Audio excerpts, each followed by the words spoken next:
Welcome to another edition of Wide Bay ITV Creative Space. And today's guest, we have got a young mum from Urangan down in Hervey Bay. I'd like to welcome Candice, or Candy Felcho, as she likes to be known. Welcome. Hi. Thank you for coming along. Thank you for inviting me. Now, we often talk about artists being well known, but I think a lot of people forget that somewhere we've got to start the journey. So can you tell me, what was your journey and what was your draw to art? See, my journey was, so I started when I was really young. My grandmother gave me a beading book and it was beading little animals for key rings, and it sort of started from there. And I stuck with beading for quite a few years, and then I had kids and I had to get rid of everything because kids just make everything messy. So it wasn't ideal, and I looked to doing other things, and I had been sewing since I was a kid as well, so I thought, well, why not? We'll go some sewing, and I could do that with kids, so it wasn't too hard, and just kept going from there, from one thing to another, and just expanding what I can do. I don't like staying on one thing all the time, so I think that really helps too. I think that's interesting when you say that you don't like staying on one thing. I think a lot of people think that as an artist you have to, or a creator, you have to stick to one particular thing. Now, was there any, on your journey along the way, did you take classes or were you all self-taught? I'm all self-taught, YouTube specialist. So when I was younger, my grandmother taught me a lot of my basic stuff. I learnt to sew through school, through my grandmother. So I've never really had any proper classes. I've just, taken something and gone, what can I do with it? And worked out from there. Yeah, it's interesting you say that, because the advent of YouTube, a lot of people are now realising that we can learn so much more about art, and it's fantastic that a lot of creators are putting classes up on the internet for us to learn. What were some of the challenges that you faced getting back into art and having a young family? Having the time, particularly when the kids are really young, so that they're still young, but they're old enough I can leave them to their own devices, so it's not too hard. They're not too dependent on me as much. And yeah, just finding the time to be able to do stuff without having the kids on top of me. So I find myself doing a lot of it at night. It's usually my me time. So I'm generally up till midnight crafting away, doing little things here and there. So with the now that you're doing the crafting, and we've got a few examples sitting here, and we will pop some of the images that you've sent us so people can actually get a closer look. But I just love, and for the viewers you may not see it, but I just love the little dinosaur that you've got on the end there. Can you just explain what that actually is to a lot of people that may not realise? And you've got, I've noticed there's another lid there as well. There is two lids, yes. So these are little sippy cups. They're perfect for toddlers when they're drinking their own drinks. They're able to drink their own drinks. And it comes with two lids, so it's actually great for up to about 12 years, probably past then too. So you've got your toddler lid, so that's this one. I'll just unscrew it. So that's our cup, and then the lid as well. So you can swap, so if they're finished using the bottles, you can take that one off, and then you just grab your other little lid. Comes supplied with the cup, and screw it on, and then it just becomes a normal drinking cup. So you can just drink straight out of it. That's a really good idea. Now, the designs, I noticed that one's very, very colourful. How do you source your designs? So I have a lot of internet sites that I get a lot of my designs from. They all come with licenses, so that gives me a license to be able to sell them as well without getting in trouble for them. Basically, I come up with ideas on what I want.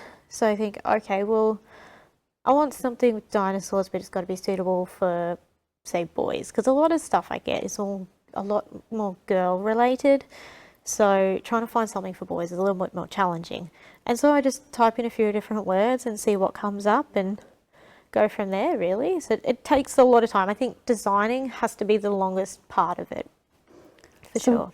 We often look at a design like this or a finished product and we think it's relatively easy. So from perhaps say the idea to the finished product, how long roughly would it take you to do? Look, making the cups, they take me probably no more than half an hour per cup.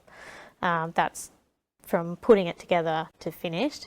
It's the designing. The designing can take days, and it just depends on what I can find, how I want to put it together, and what the outcome looks like. And if I'm not happy with it, I'll start again. So the designing is definitely, something that can often take days. And if it's something simple, I can get it done in a day, no worries. So with creating and designing, is there a special machine that you've bought? I mean, naturally I know there's a special machine, but was it difficult to source? Is it becoming easier to do now? It's definitely becoming really easy, and I'm going to say a lot of this is more American-based crafts. So a lot of it actually started in America with the Cricut machine, and sourcing one was relatively easy since COVID. It's become so much more popular, and so the sourcing of everything wasn't too hard. It was trying to work out what products would be best, what brand of products is going to give me the best outcome. And I think that was the hardest thing. I had to research.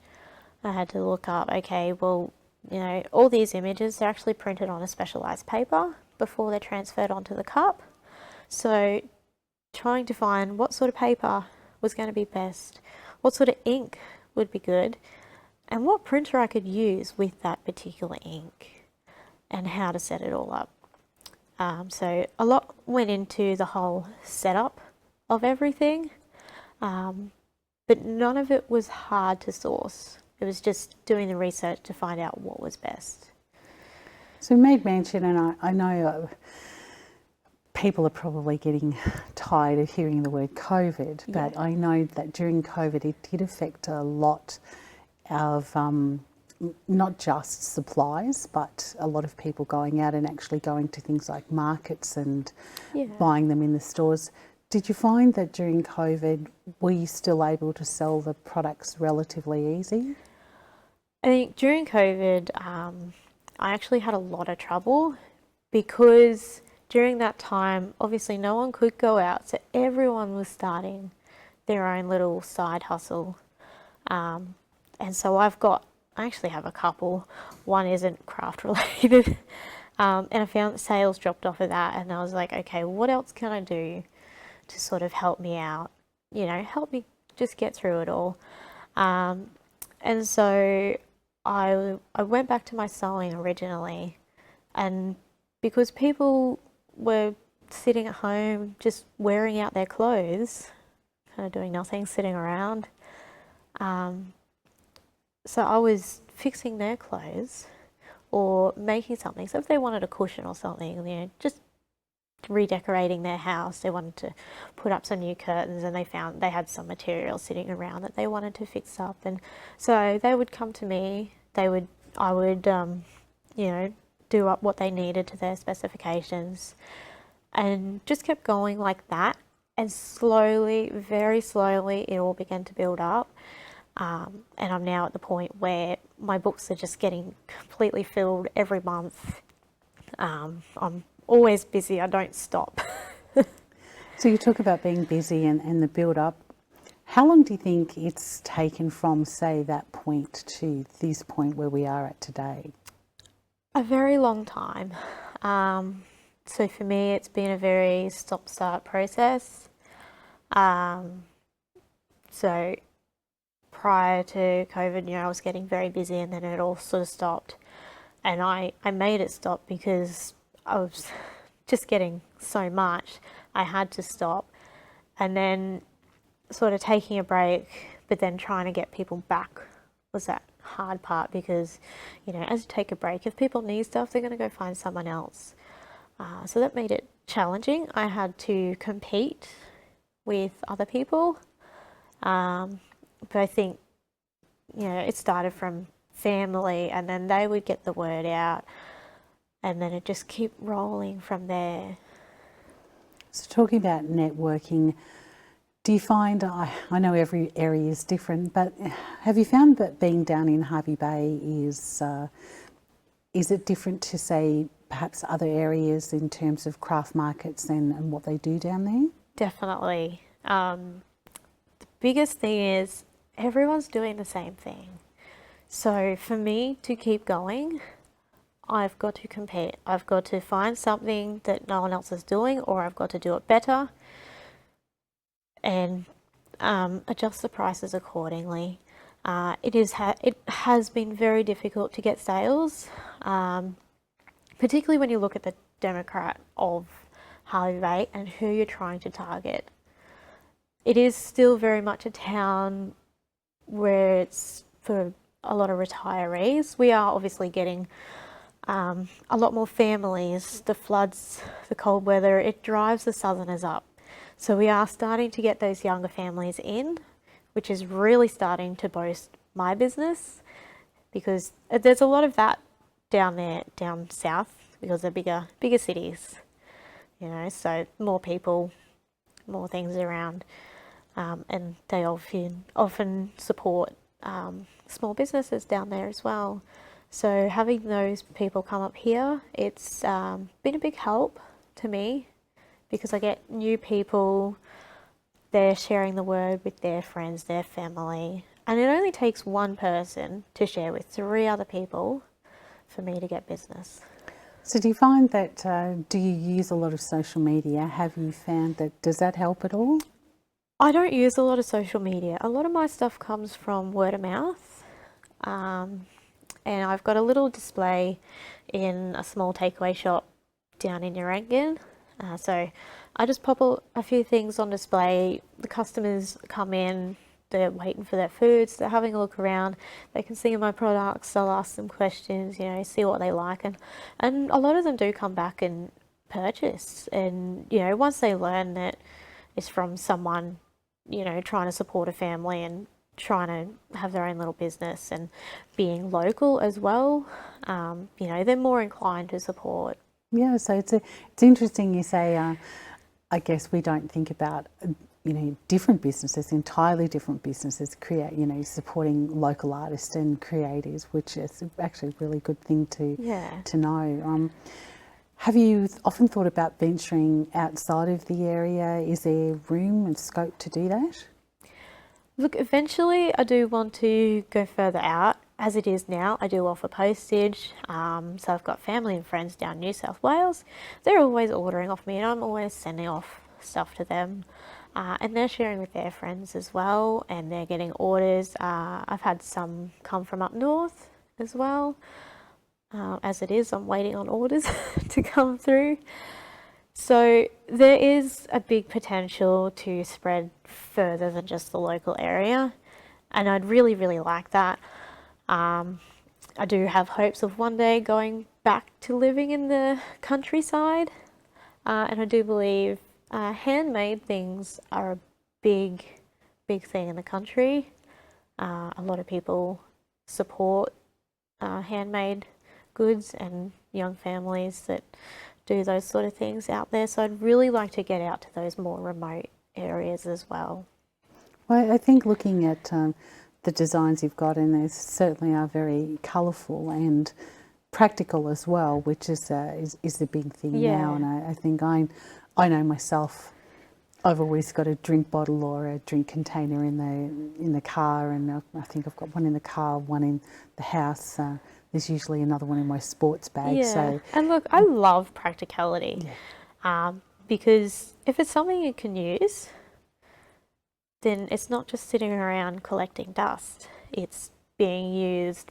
Other people are seeing it, you know. So it's also another way to get my name out there as well. Well, I think it's really good because we're seeing, I guess, more sustainable creations. So it's not just the old, use once and throw away like it used to be years ago. And the interesting thing you said about when we were talking and showing the dinosaur one, that it lasts more than just from a toddler's style. So I guess with other designs you'd probably have lasting pretty much most of their see, most I do like to make things that'll last, and so much with my sewing, obviously materials and that don't last forever, but I do have a policy where if my sewing breaks, or any product of mine, if there's any issues with it, if it's damaged or you damage it within a certain period, I will offer a discounted replacement. Or if it's particularly if the sewing of stitchings come undone within a few months, I will offer to redo it for free. So I have those services in place so that they know that they can come back and I'm going to fix their product so that they can keep using it for as long as possible. That's a really good service to offer, and I think that's one of the key points is people are liking that one-on-one and that customer service, which you just can't get in a big store. And no, that's right. And supporting a local is a fantastic thing to do. We're going to just take a short break, and during the break I'm going to pop up some of the images of what Candy's created, and you can have a look at them because the colours don't do us justice sitting here. So we'll pop those up and we'll be back in a few moments to talk to Candy and her journey on creating.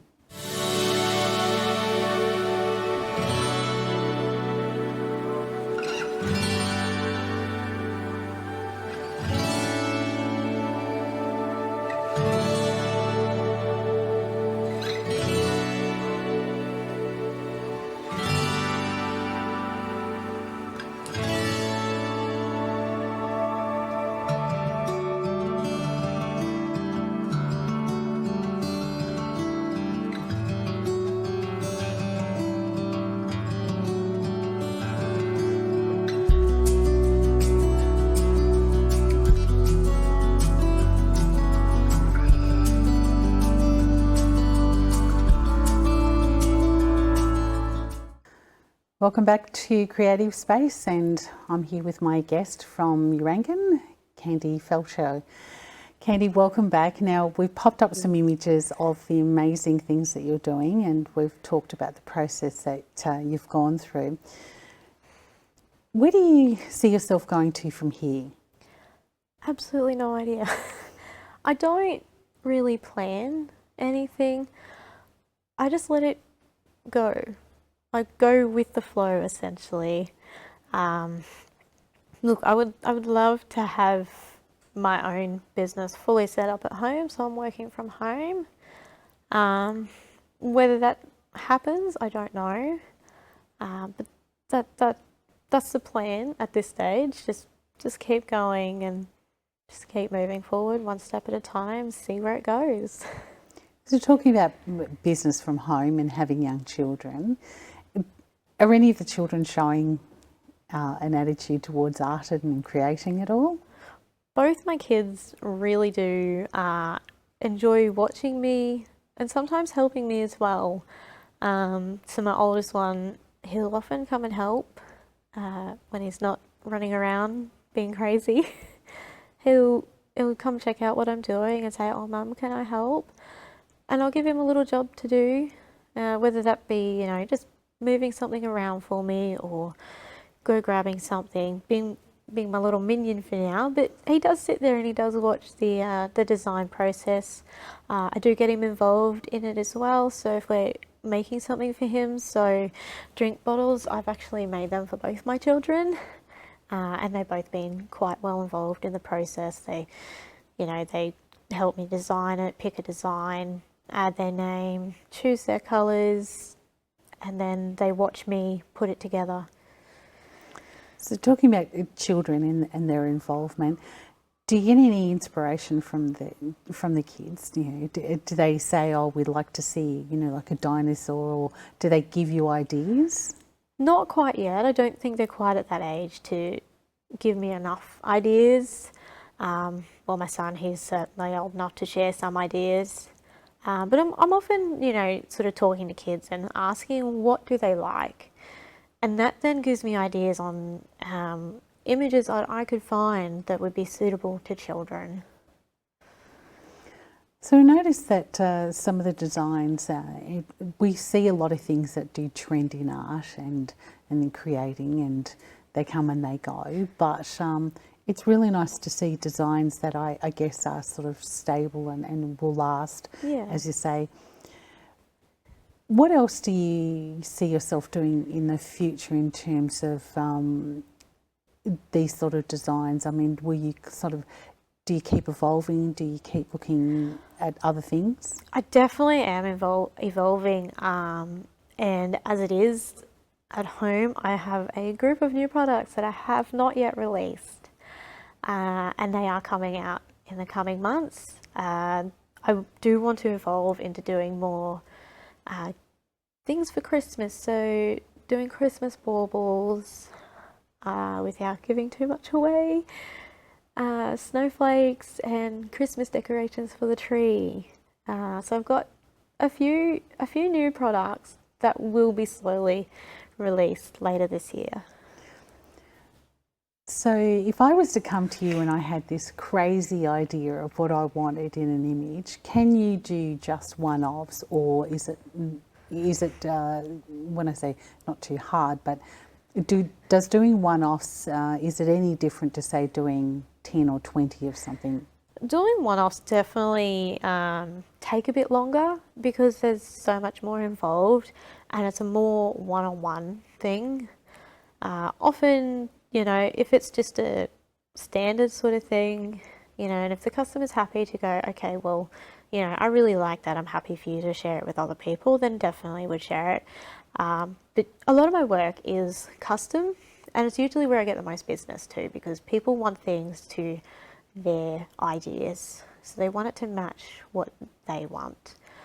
And that's a big thing, it really involves that customer service and customer satisfaction, giving the customers what they want. And it's not always exactly what they want, but I try to get as close to what they're asking and say, look, this is as close as I can get. Are you happy with it? And most of the time they are. I've had maybe one or two people that I've worked closely with that have been a real challenge, I would say, to getting their design right. And in particular, with that, I did some wall decals for a friend of mine for her business.